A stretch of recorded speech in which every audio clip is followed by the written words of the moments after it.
Dans notre pays, la poubelle est regardée comme une simple poubelle, une simple saleté qu'il faut gérer comme une saleté, sans plus, surtout en ces temps modernes.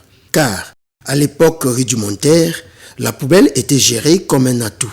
En effet, comme une ressource naturelle qui servait à faire du fumier ou mieux du compost pour nos jardins vivriers ou pour notre agriculture domestique qui était souvent située derrière chaque parcelle. Si bien que les parcelles et les rues de nos villages et villes étaient propres, puisque presque toutes les familles avaient de l'intérêt pour la poubelle. L'on dit souvent, pas d'intérêt, pas d'action. Justement, vous remarquez bien que les modernistes congolais n'ont pas d'intérêt pour la poubelle et donc plus d'action envers la poubelle. Voilà qu'elle a inondé tous nos milieux de vie, entendus, parcelles, ruelles et avenues, espaces publics, entreprises, écoles, marchés, bref, nous vivons dans l'extrême insalubrité, que des odeurs nauséabondes presque partout où l'on passe. Les modernistes ont préféré les engrais chimiques en lieu et place des engrais naturels, donc de la poubelle. Cette véritable richesse. Et d'ailleurs, plus de jardins derrière nos maisons. Toujours à l'époque rudimentaire, on savait déjà faire le tri des déchets. On séparait ceux qu'on pouvait garder pour produire le compost et ceux qu'on pouvait brûler ou acheminer dans le bac à ordures municipal. Hélas, cette attitude écologique n'est restée plus qu'un vieux souvenir.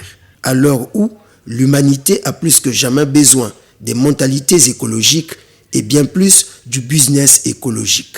Une mentalité verte exercera forcément des activités qui contribuent à la protection de l'environnement. Et parler de la poubelle, il nous semble qu'elle se présente davantage aujourd'hui comme une opportunité d'affaires qu'une simple poubelle, dont les odeurs repoussent les ignorants. Oui, l'on meurt pauvre, faute de connaissances. Le management écologique voudrait qu'on parle désormais et davantage à cette ère de modernité et de forte industrialisation de gestion des déchets d'une poubelle.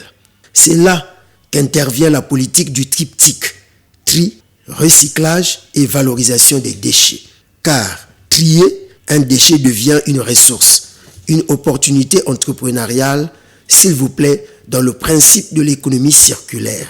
Une économie fondée sur l'éco-conception, la réparation, le réemploi et le recyclage, et visant à réduire significativement les ressources naturelles utilisées ainsi que les dommages causés à l'environnement. Il nous faut inéluctablement développer l'économie verte et le recyclage et la valorisation de la poubelle ont des effets directs sur la croissance économique et la création d'emplois.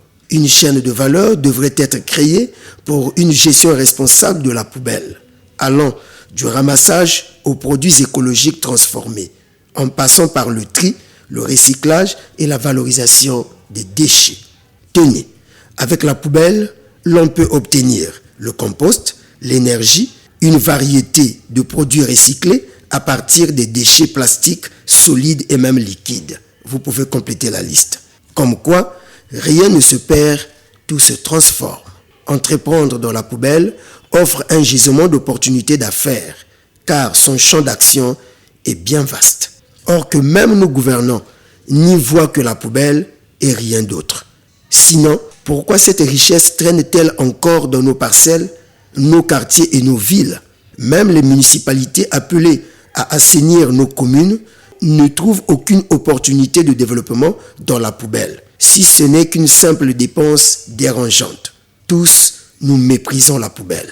La poubelle, une opportunité d'affaires et de création d'emplois pour tout âge et tout sexe, encore ignorée au Congo, notre cher et beau pays.